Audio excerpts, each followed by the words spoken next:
2 John, chapter 1 to 13. Verse 1, the elder unto the elect, chosen.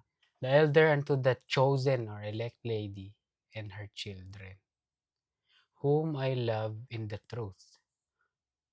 And not I only, but also all they that have known the truth. Hindi sinabi dito sa 2 John kung sino yung nagsulat. Hindi mo makikita yung pangalan ni John dyan. Pero, sinasabi ng mga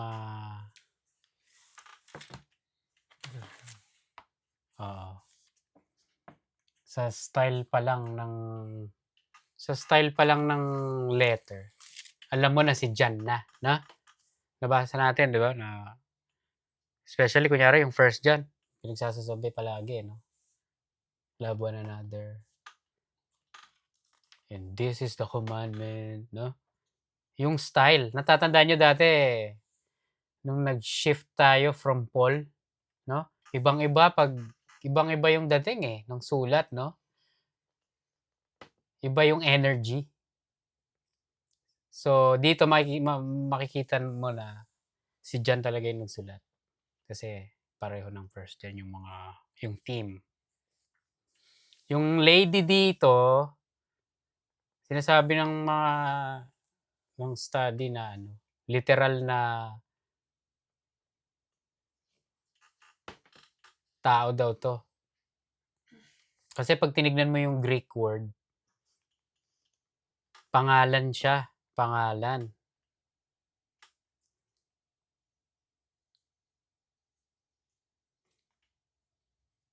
Ang pangalan is Syria o Kyria. Ito, ganyan. C-Y-R-I. Pero ang ibig sabihin, a Christian woman. No?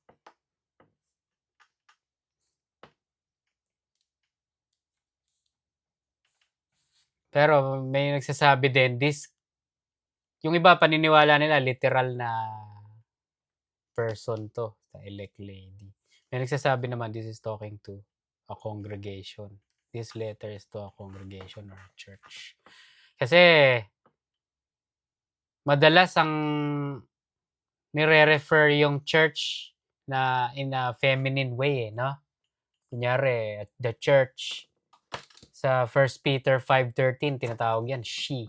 It's a she. Sa Revelations 19:7, bride. So, yung church, alam mo yun, babae. So, sinasabi, ito daw,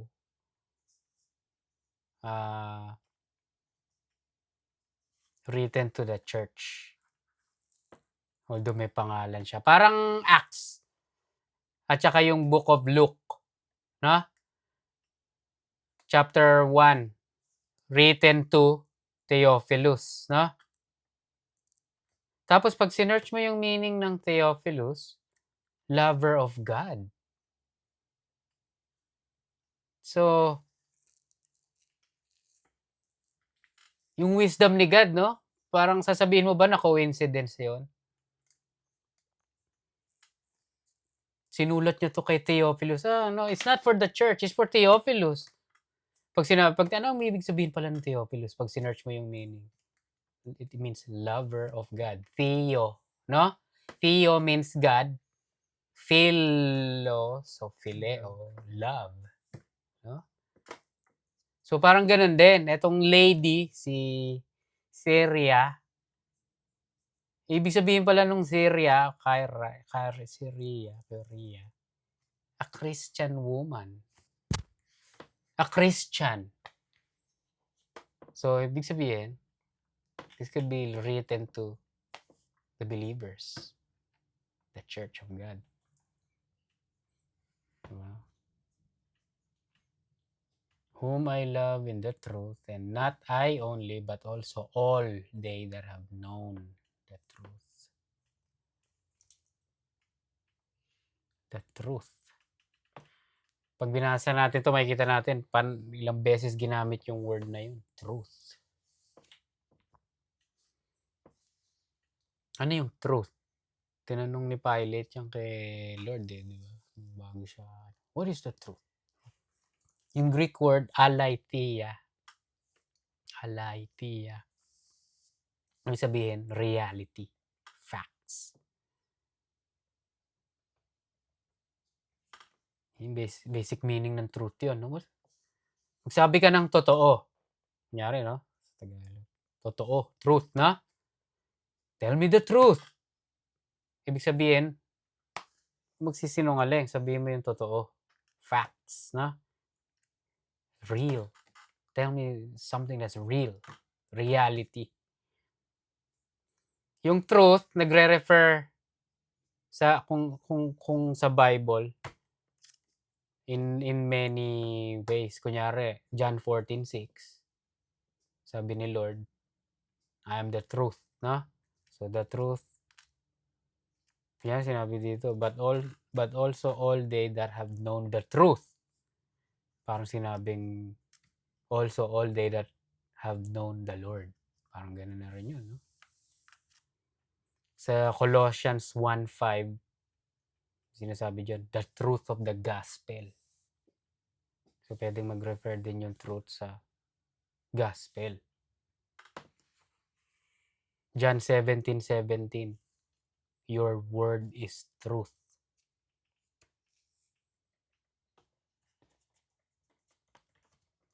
Your word is truth. So, basically, if we want to know about truth, reality, facts, meaning of everything, andito. Yung science, grabe na sinubukan nilang anuhin yung mga sinasabi ng Bible, eh. Everything is without error. Kunyari yung mga scientific facts na pinagsasabi sa Book of Job, no? Na kunyari sinabi sa Job, bilog daw yung mundo, no? Paano nila nalaman yun? Di ba? Well, nakakalabas na ba sila? May spaceship na ba nun para makita yung Earth ng mga mata na bilog, no? Sinabi sa Job, it's a sphere, no? Bilog. Ang dami pang mga scientific facts na sinabi sa Job. Old Testament, grabe. Tapos pinag-aralan ng mga scientists, tinignan yung ano nila, yung mga claims. Wala pang mga university nung panahon nung mga explanation about scientific. Nadadali na ng Bible. Diba? This is the truth. Everything that's written here are facts. Diba? Sa Romans 1:17-20, basahin mo. Romans 1:17-20. For therein is the righteousness of God, revealed from faith to faith, as it is written, the just shall live by faith. For the wrath of God is revealed from heaven against all ungodliness and unrighteousness of men, who hold the truth and in unrighteousness. Because that which may be known of God is manifest in them, for God hath shewed it unto them. For the invisible things of him from the creation of the world are clearly seen, being understood by the things that are made, even his eternal power and Godhead, so that they are without excuse. Nakita mo, sinasabi dyan, they suppress the truth. Alam nila eh. Sinasabi dyan na through the creation, ni-reveal na ni God yung sarili niya. Makikita mo yung creation, no? Yung mga puno, mga plants, yung bundok, yung sky, yung karagatan. Yung mga tao ngayon, bine-brainwash na tinuturo yung, kunyari, yung Big Bang, no?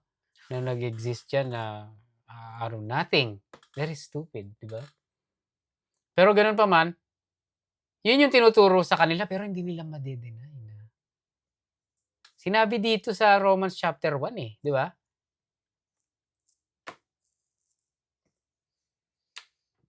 Walang makapagde-deny ng existence. They can try, no? You know what they can do? They can suppress the truth. They can cover or deny it para ma-live out nila yung evil na kagustuhan nila sa buhay nila. Yun yung ano nila eh, di ba? Pero basically, yung truth, that's it. Reality. Reality that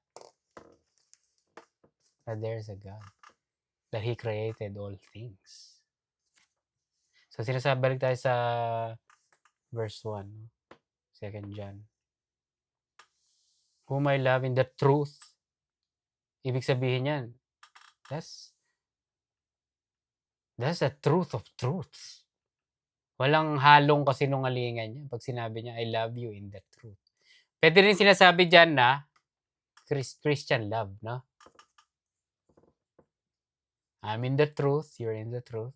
You're my brethren, so I love you. And not I only, but also all they that have known the truth. Mga believers din. Verse 2, for the truth's sake, which dwelleth in us, or abides in us, and shall be with us forever. So makikita mo dito yung security ng mga believers. Pag naging believer ka na, by the grace of God, the truth, which is the Lord, which is God, shall be with us forever. Secured ang mga believers. Verse 3, grace be with you, mercy and peace from God the Father and from the Lord Jesus Christ, the Son of the Father, in truth and love. Ito yung basic na, typical na Christian greeting. No? Grace be with you. Mercy of God be with you. Peace be with you. Yung peace na yon, mercy na yon, yung grace na yon. It's from God. Hindi yan yung especially yung peace, no? Kaya kung believer ka, dapat ang peace mo is spiritual peace. Hindi ka dapat nagkakaroon ng peace sa mga material na bagay. Dahil kung ganon, pag nawala yung material na bagay, sira ang mundo mo.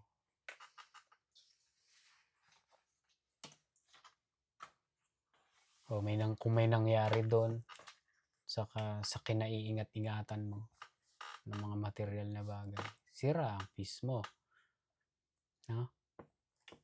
But no, it's the peace, the mercy, and the grace that's from God the Father and from the Lord Jesus Christ, the Son of the Father, in truth and love. Ayan na naman, nakakailang truth na.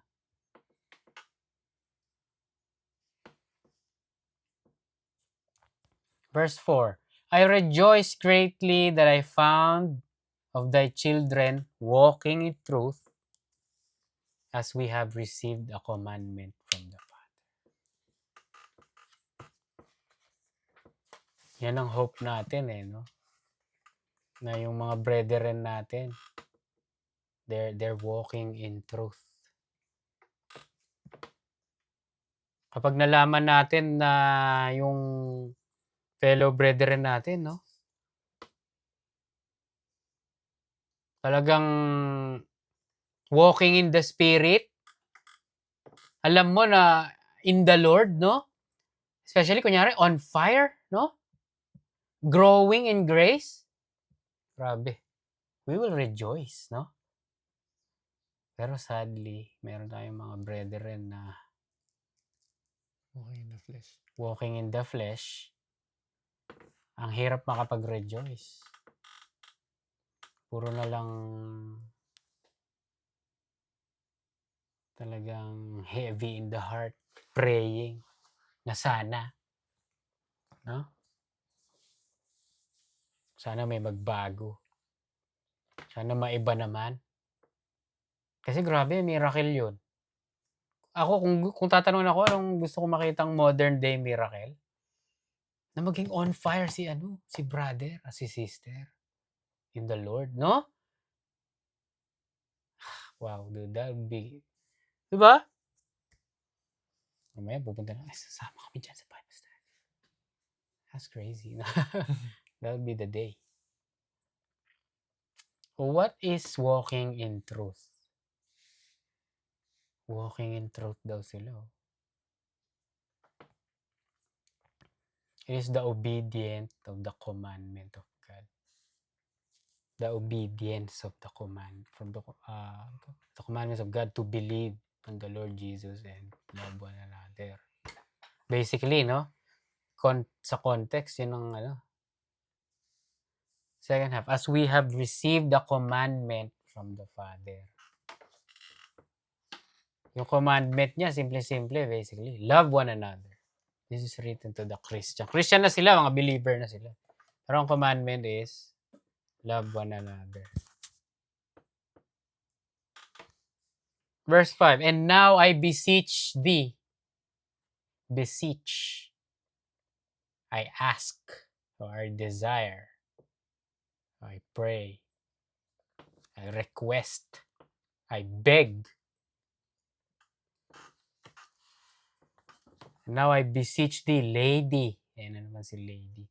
Not as though I wrote a new commandment unto thee, but that which we had from the beginning, that we love one another. Obvious na obvious si John nang nagsulat, no? After studying 1 John. Love one another. Yan yung commandment. Na pag sinabi na yung mga sa verse 4, the children are walking in truth. They love one another. Okay, it's not the love na by words. Gaya ng pinag-aralan natin sa 1 John. Kasi yeah, I love them. I love them, no? Pero wala ka naman pakialam sa kanila. You don't think about them spiritually. You don't care about them spiritually, no? You don't ask them about how they're doing spiritually. Wala ka naman pakialam, no? But you love them. May ganon, pero wag dapat ganon na klase na love, no? Kailangan meron kang pakialam sa nila, especially spiritually. Kailangan i-encourage mo sila. Bless mo sila ng word ni God.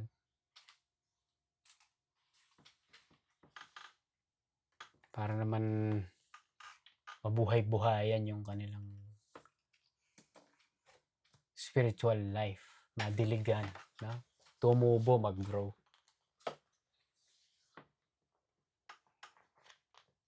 Mag-minister sa kanila. Mahalaga yun.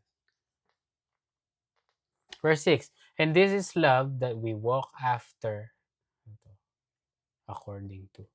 And this is love that we walk according to His commandments. This is the commandment that as ye have heard from the beginning, you should walk in it. John 14:15. If you love me, keep my commandments. 1 John 5:3. This is the love of God, that we keep His commandments. So if you wanna, I don't know about kung tama yung prove, no? But if you wanna prove you love God,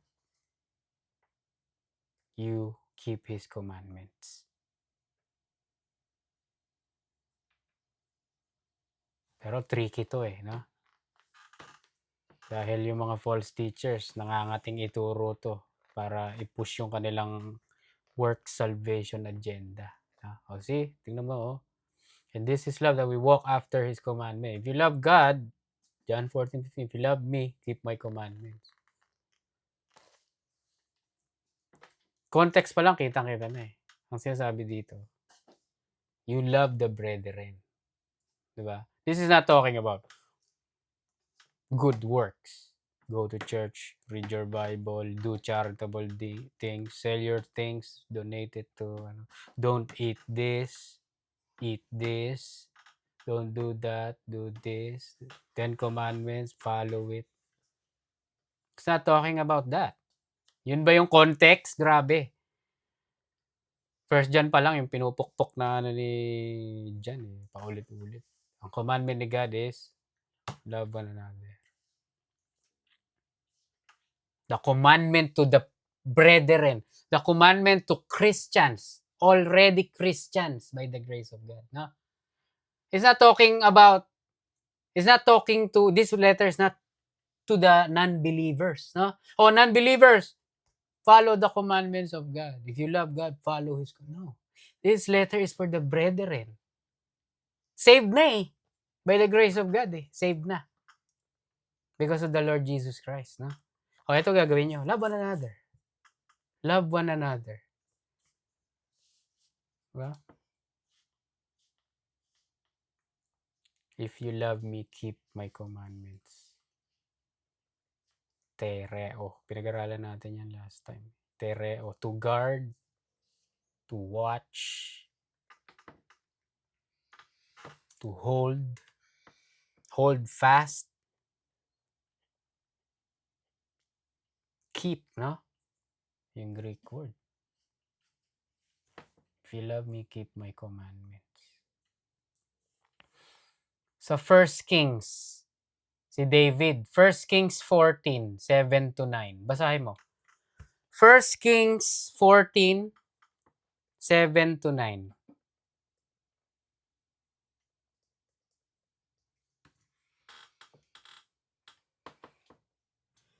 Go tell Jeroboam, thus saith the Lord God of Israel, forasmuch as I exalted thee from among the people, and made thee prince over my people Israel, and rent the kingdom away from the house of David, and gave it thee, and yet thou hast not been as my servant David, who kept my commandments, and who followed me with all his heart, to do that only which was right in mine eyes.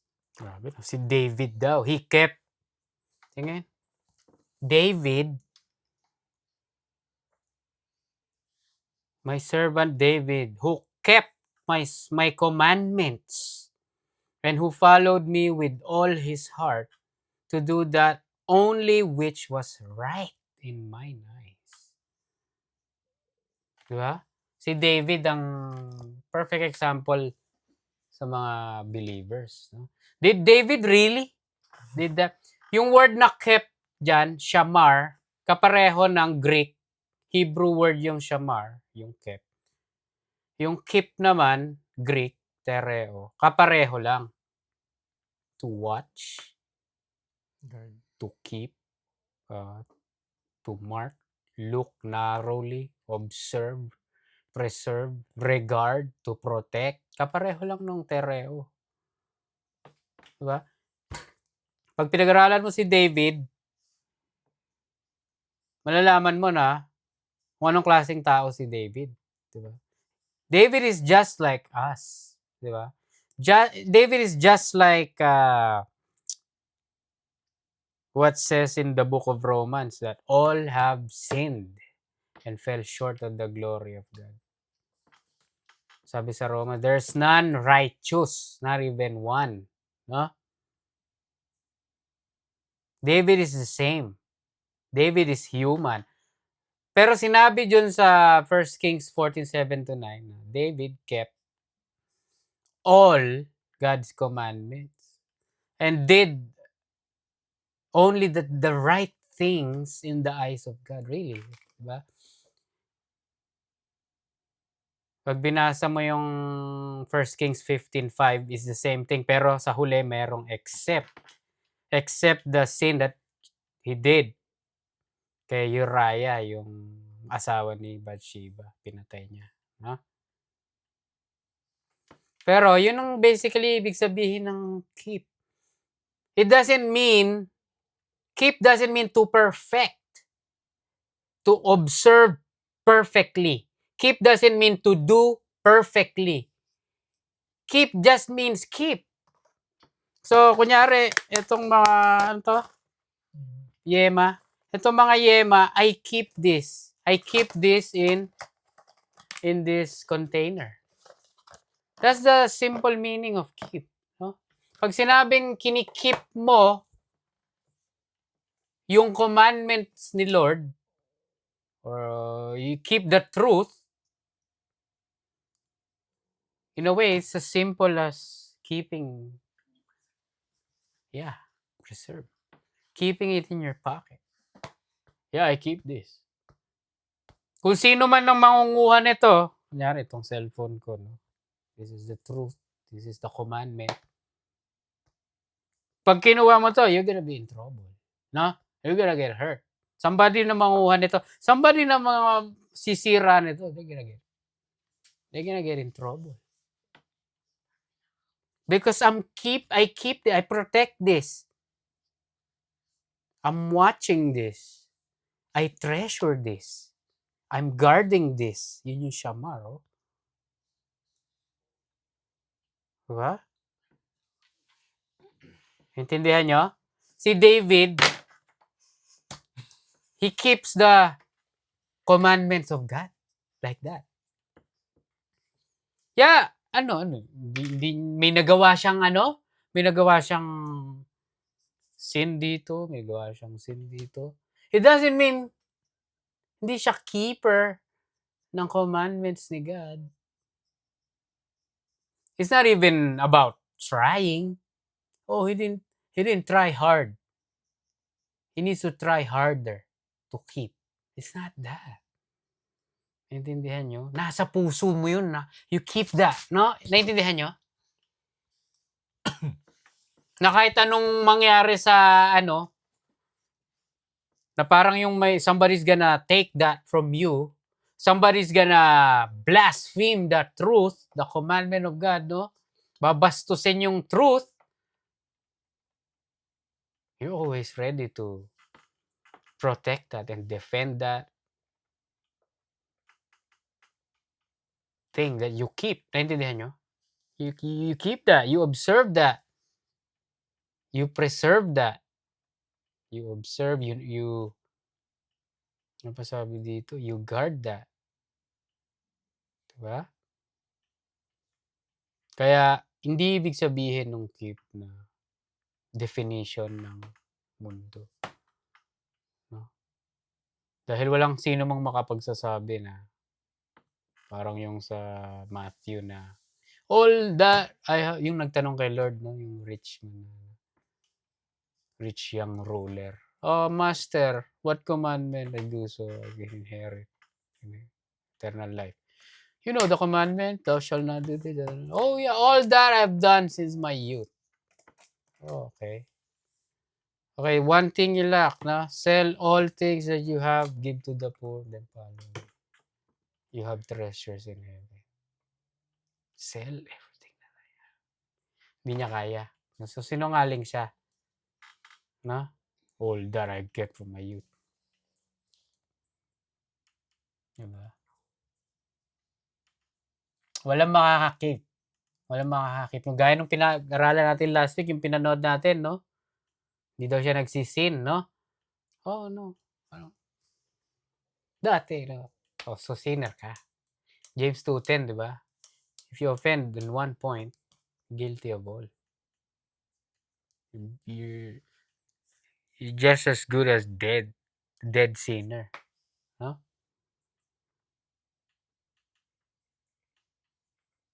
This is love, that we walk after his commandments. This is the commandment that you have heard from the beginning. You should walk in it.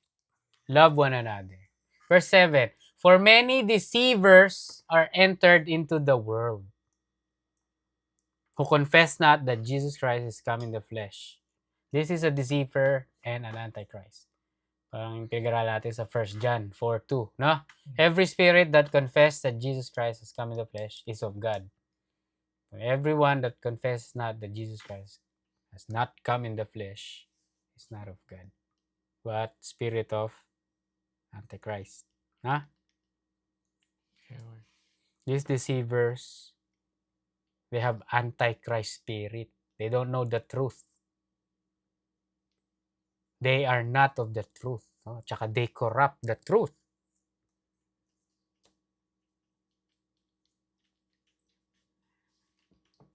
Napansin niyo yung shift from telling the believers, love one another, walk after the commandments of God. Sabay biglang, bakit, no? 7, for many deceivers. So, ang sinasabi dito, gusto niyang ma-identify, no? I-live out nyo yung truth. I-live out nyo yung faith nyo. Naintindihan mo? Dahil dito sa ano natin, yung especially yung time nila, daming anti-Christ spirit na deceivers. Ang first line of defense na magagawa nila is to live out what they have received, which is the commandment of the Lord. They received from God. To live out their faith, to love one another. Ibig sabihin nun, care for one another, especially spiritually, no? Kasi ang daming deceiver eh. Look out for one another, no? Especially yung teachings, no? Makikita natin yan mamaya, following verses. Yung talking about doctrine. Verse 8. Look to yourselves. So, hindi lang sinasabing love one another, no? Look for one another, guard one another, na parang ganun, love one another. Ito naman sinasabi dito, look to yourselves, that we lose not those things which we have worked for, but that we receive a full reward. Ito isa sa mga verse na nagsasabi na you can lose your reward as a Christian. Look for the things that you have worked for. So yung mga tao naniniwala, you can lose your salvation. You can lose your salvation because you never earned that or gained that or have received that in the first place by yourself, no? It's given to you by God, by grace. So how can you lose something that's not even given to you in the first place? No? So this is if a Christian can lose something, it is their reward. Kaya nga may warning dito na look to yourselves, though we lose not those things which we have worked for, but that we receive a full reward. Sinulat ko sa note ko, no? Be careful not to be deceived, resulting in loss of rewards. Kasi pag na-deceive ka ng mga anti-Christ spirit, mga false teachings, o anything na mga lies, no? Na nagsasabing, hindi ka Christian. Hindi ka believer. Ano mangyayari? Magiging ano ka na, stagnant, magiging ano ka na, idle ka na. Yung buhay mo ngayon, you're not gonna be walking in the Spirit anymore. You're not gonna be doing kingdom works. You're not gonna be ministering to the saints. The love for your brethren, magiging cold. Anything na yung care mo about spiritual things is gonna be in a shaky ground. Ano mangyayari? You're gonna lose your reward. Wala ka nang pakialam with the things of God. You will lose your reward. Verse 9. Whosoever transgresseth or sin and abide not in the doctrine of Christ had not God. Don't have God. He that abide in the doctrine of Christ or teaching, he hath both the Father and the Son. Ano sinasabi dyan? Whosoever transgress and abideth not in the doctrine of Christ had not God. That's talking about the believers. Those who fall short of the glory of God, those who miss the mark, Especially, no? Of course, they're not gonna buy. They don't wanna buy a doctrine of Christ. They don't have God. They can pretend they abide, no? Parang yung mga ano. Yung abide dyan, meno. Ibig sabihin, dwell, continue, remain, stand, stay. Diba? It's not abiding na, oh, sige, dito na lang tayo. Parang yung unprofitable na wicked, slothful servant, no? Walang ginawa. Binigyan ng talent, no? Parable of the talents yun. Ito ako ng parable of the talents. Tinago niya, no? Yung binigay sa kanya na talent, imbis na ano niya, paramihin niya. No? Wala siyang ginawa. Basically, he just stayed there and waited. That's not talking about that.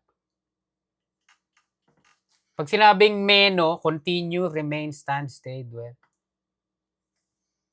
It's an active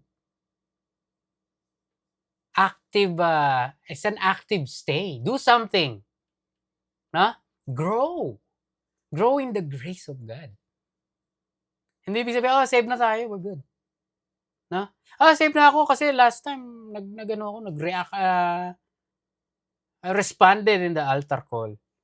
May nag-witness sa akin last time tapos I said, yeah, I believe. And then that's it. Yeah, I'm staying here. Yeah, I believe. No? In the context of 2 John verse 8, you're gonna lose your reward. You're gonna lose your reward.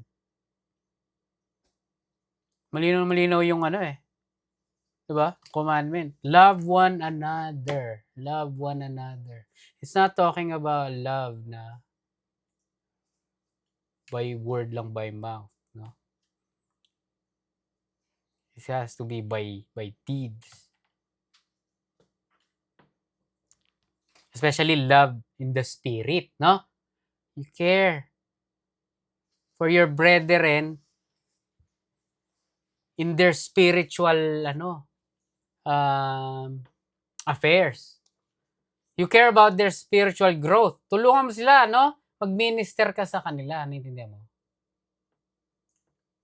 Yun yung tinatawag na dito, na love. Parang yung sinabi ni Lord kay Peter, di ba? Peter, you love me? Huh? Yeah, I love you. Feed my sheep. Feed my lambs. No? Talking about sheep, yung mga mature na, no? Lambs, talking about the baby believers. Take care of them. Feed them. Alam mo naman yung mga words ni Lord. Talagang pag naintindihan ng mga, pag nakita ng mga non-believer, what? Sheep? But we know what He's talking about. We know what the Lord is talking about. He's talking about the spiritual life of the believers. We have to look out for each other. Naintindihan nyo? Ayun yung ibig sabihin dito.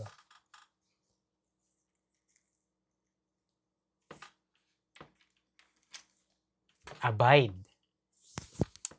Whosoever translates, abide not in the doctrine of Christ, had not God. Ayan, pero pag-uusapan na dito. Doctrine. Doctrine means teaching. Basahin mo yung verse 10. NLT. If anyone comes to your meeting and does not teach the truth about Christ, don't invite that person into your home or give any kind of encouragement. Ito mo. Ulitin mo nga. If anyone comes to your meeting and does not teach the truth about Christ, don't invite that person into your home or give any kind of encouragement. Kita mo? Sa King James. If there any come unto you and bring not this doctrine or teaching, receive him not into your house. Neither bid him Godspeed or God bless. God bless you. We're not supposed to say to those, yung mga iba, yung alam mo yon? Alam mo yung religion nila. Talagang ma-identify mo yan, they're not gonna deny, no? Yung beliefs nila. We cannot have fellowship with them. Sinabi dito, you can't even don't invite them into your house. Don't even tell them, God bless you. At may kilala tayo na gano'n, no? Unbelievable. Ridiculous. Nakikipag-fellowship sa non-believers. Sasabihin pa, magdasal tayo. That's freaking fellowship with the demons. You don't do that. That's crazy. That's insanity. Verse 11, for he that greets him, Godspeed, is partaker of his evil deeds. I don't know how this works, but it says it here, clear as day. Kung sasabihin mo, God bless you, you're partaker of their evil deeds. Diba? Doctrine, teaching, mahalagang mahalaga. Diyan ngayon nagkakaiwa-hiwala yung mga yung denominations. Pwede pa yon, di ba? Kasi yung mga differences nila basically, mga non-essentials, no? Yung mga damit nyo, mukha kayong mga bum. So we can hang out with you guys. We can let you guys come to our church. We wear suits here. And we shower daily. No? Meron kaming dress code dito. No? And then we only use the hymnals. We don't sing no hill songs here or whatever casting crowns. No? We don't listen to Chris Tomlin here. We don't sing those modern, We're traditional here. Yun yung mga non-essentials, no? Na doctrine, na hindi naman yun eh. Diba? We don't wear mini skirts here. So what is this doctrine or teaching na importante? Na kapag nagkaiba, hindi na daw natin dapat sila iniimbita dito sa bahay. Di ba? Sa mga teaching, don't even eat with them. That's talking about the professing Christian na makukulit. Iba yun. Pero itong mga iba yung beliefs. Iba, kasi yan eh. 3 klase ang tao sa mundo. Believer, non-believer, at saka yung may sarili na silang may sarili ng pinanghahawakan. Kung tawagin ng Bible enemies of the gospel. Enemies of the gospel sa Romans 11:28. So 3 klase. The believers, the non-believers, tsaka the enemies of the gospel sa Romans 11:28. Nakita mo sinabi sa Bible, the Lord Jesus eats with sinners, no? Publicans, the prostitutes, no? Tax collect. He eats with them. Guess what? Yung mga tao na yon, those are non-believers. Mga walang yun. They're basically lost sheep. Pero yung mga kalaban ni Lord na mga Pharisee, mga established na, mga enemies of the truth, enemies of the gospel, anong ginagawa ni Lord sa kanila? Woe unto you! Diba? You guys are whitewashed tombs. Whitewashed sepulcher. Diba? You guys are clean on the outside, but inside you guys are filled with dead man's bones. Diba? Lord, what about love one another? Iba. So ang point ko is, we go after the non-believers. No? They are our mission field. We want to share the gospel to them, no? Pero yung mga sinasabi diyan, mag-ingat ka. Yeah, we were once kunyari Catholic, no? And the Lord had mercy on us, no? Pero yung to engage and have fellowship even with the even with the enemies of the gospel. Mag-ingat. Hindi sinasabing huwag niyong gagawin yan, no? Meron kayong mga may mga ways to do that, no? Pero yung to eat with them and to invite them into your house and have fellowship with them, that's not the way. Na, naintindihan niyo? We can talk in a library o baka magsigawan kayo, wag na lang do'n. In a park, 'no, mag-usap kayo kunyari may kakausapin kang Catholic, mag-usap kayo privately or whatever, 'di ba? Do'n kayo mag-aano, she-share mo yung gospel sa kanya.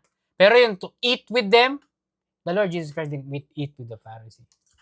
Diba? Yeah, he ate with Simon, but Simon became a believer. God knows all the hearts. He knows who's gonna be saved, no? Pero ang teaching sa atin is, ganyan. Don't even invite them in the house. So, doctrine. Ano yung mga basics? Basic number 1, no? That Jesus Christ is? Christ. That Jesus Christ is what? Christ? Messiah. That Jesus Christ is God. Diba? O that Jesus Christ is Messiah.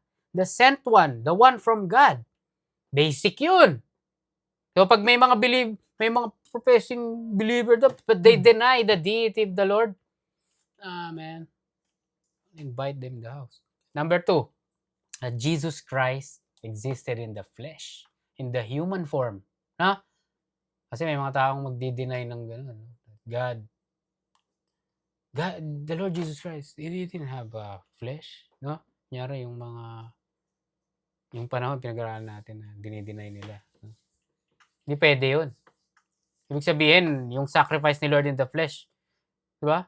Without that, ano yun? Without the shedding of the blood, there's no forgiveness or remission of sins. Hindi pwede. How can a spirit, kung dinideny nyo, kung spirit siya, yeah, we agree with that. How can he have blood? His spirit, no? No, there has to be a flesh. The Lord Jesus Christ existed in the flesh. Number 3, the salvation is by grace alone, through faith alone, in Jesus Christ alone. That salvation is not by works. Isa pa yung teaching na the doctrine of Trinity. That we believe that God is one that exists in 3 persons. Maraming sasabi, hindi pwede, hindi God yung anak lang niya, isa lang yung God, yung Father ang God. Parang yung mga iglesia ni Cristo. Fellowship with them. Diba? Pero, kapag anak mo, minsan wala kang choice. No? Kunyari may gathering, nandyan sila, kakain kayo. Diba? Wala kang choice. Pero kung may choice ka, diba? Pwede mong anuhin yun. The Bible also is the authoritative word of God. We believe this has the final say. We believe this is the truth. This is above all things in this world. The word of God. Science, no? Philosophy, worldly wisdom. Naintindihan nyo? We've studied and came up with the formula that this is the word of God. This is the truth. Yung mga sinasabi ng tao that they came up with is not the truth. Diba? We're gonna match. We're gonna examine kung truth yung sinabi niyo. Because this is the authoritative word of God. Ano ba? That God can only be known through His word. Hindi mo pwedeng malaman si God from a dream. From a revelation through a dream. I dreamed that God is a woman. That God has wings and He speaks about love all day. There's no, God doesn't reveal Himself through dreams or visions. Or I was drinking a coffee and I saw something in my coffee that said that God is a fairy. What? Diba?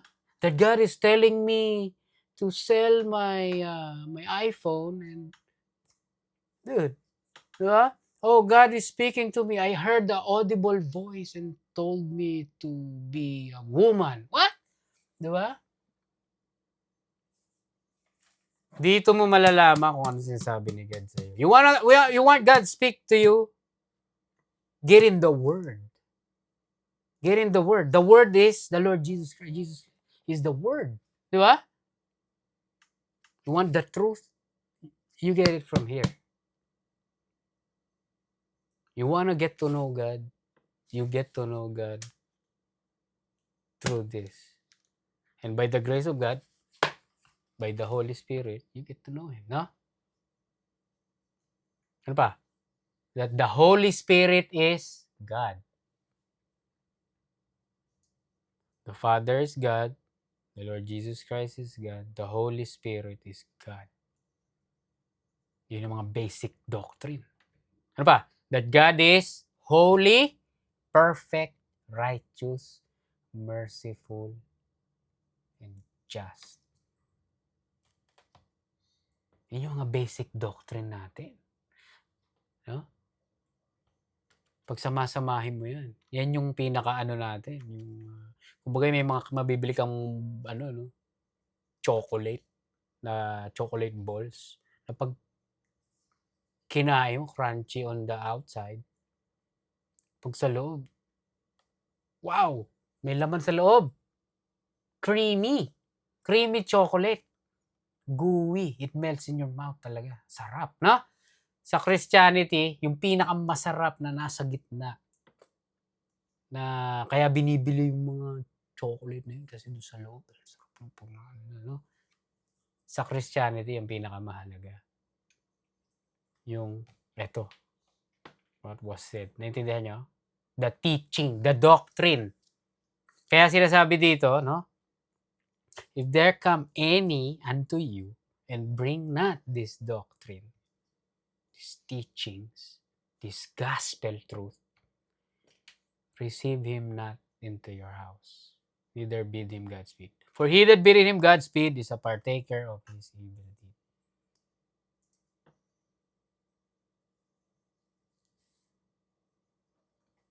Enemies of the gospel yun eh. Matthew 7:6. Sinabi doon, give not that which is holy unto dogs. Tandaan niya. Tapos may ano pa, sa mga baboy daw. Parang binibigay mo sa mga baboy. Diba? Tapos pag nag-uusap na kayo, no? Proverbs 26:4. Answer not a fool according to his folly, lest he also be like unto him. Proverbs 23:9. Speak not in the ears of a fool, for he will despise the wisdom of thy words. Grabe sinasabi talaga dito, engage with them fools. Parang yung sa Acts 15, no? Dumating yung mga false teachers, false brethren. Eh. Apostle Paul didn't have anything to do with them. Naintindihan mo? Oh, but what about love? So, ibig sabihin, love one another is basically yung tunay na love, no? It's reserved and exclusively for the brethren. Diba? Grabe, it's talking in this book, it's talking about love. Sabay-sabay, what? Wag niyo daw imbitahin, wag niyo papasukin sa bahay niyo. Don't even tell him God's. You're talking about love, tapos may ganito. Malinaw na malinaw. Yung love one another is for that special, spiritual, godly love. Not just love, no? Sinabi sa Bible, love your enemies, eh. Di ba? Iba yun. Pag tinignan mo yung love na yun, iba yung meaning nun. Pero yung love na sinasabi dito, sa context, is for the brethren. No? Pero gaya nga sinabi ko kanina, 3 klase yung mga tao. No? You can love the enemies, but not the Christian love. They're not believers, di ba? You love them enough to share the gospel to them. Di ba? Yun yung pag sinabing love your enemies. Pero pag yung may mga makukulit na matitigas at may pinanghahawakan na truth daw nila. Hindi namin, ito kasi paniwala namin ganito eh. Kasi ganito, di ba? Hindi kami naniniwala dyan. Kasi sa amin ganito eh. Guess what? There's the door, no? Don't get hit. Watch yourself outside, no? Ano? Oo. Di ba? Proverbs 14:7, leave the presence of a fool when you perceive not in him the lips of knowledge. So pag sa tingin mong tatanga-tanga yun, spiritually speaking, no, walang katuturan yung pinag-uusapan nyo, leave. Kaya sabi dito. Diba?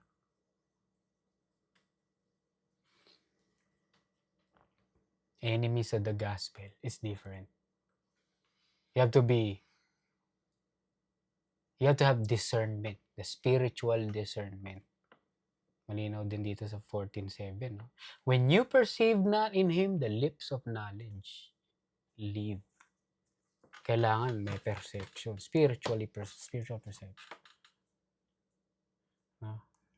Verse 12. Having many things to write unto you, I would not write with paper and ink. But I trust to come unto you and speak face to face, that our joy may be full. Parang yung sa mga pinag-aralan natin din dati. No? Si Paul minsan gusto niya pumunta na lang, no? Can you imagine? Kung di na lang siya pumunta, nagsulat na lang, marami pa tayong babasahin sana. May extra teachings pa tayo. Pero, minsan paulit-ulit na yung teaching kasi isa lang talaga yung teaching eh. Di ba? Hindi siya ganun kadami. Simple lang siya. Di ba? Yung mundo, yung mga false teachers lang ang kung ano-anong may mga secret teaching, mystery teaching, mga hidden teaching, mga new, mga revealed teaching, no? May mga bagong teaching. Oh, God revealed to me a new teaching. Oh, man. Di ba? Kakasugat ka, kakakamot sa batok mo pag ganun. Di ba? So si Paul dito, pupuntahan na lang daw niya. No? Verse 13, the children of thy elect sister greatly. Amen. So yung reference dito ng sister, sabi dito in this verse is a strong reason to think that the elect lady mentioned earlier is an entire church or community rather than a single person. The children of thy elect sister. So parang nag-aano sila, they refer to each other as sisters. Parang sa church, no? Those are sister church. Nakarinig na kayo ng gano'n, no? Kunyari, isa mo to, sister company. Yung mga ganon-ganon, no? So, ito yung nagsasabi na it's talking about church. Yung paggamit ng lady, elect lady. Ano lang yan? Parang yung sa Acts nga, yung sa Theophilus. So basically, that's 2 John chapter 1. Okay. Amen.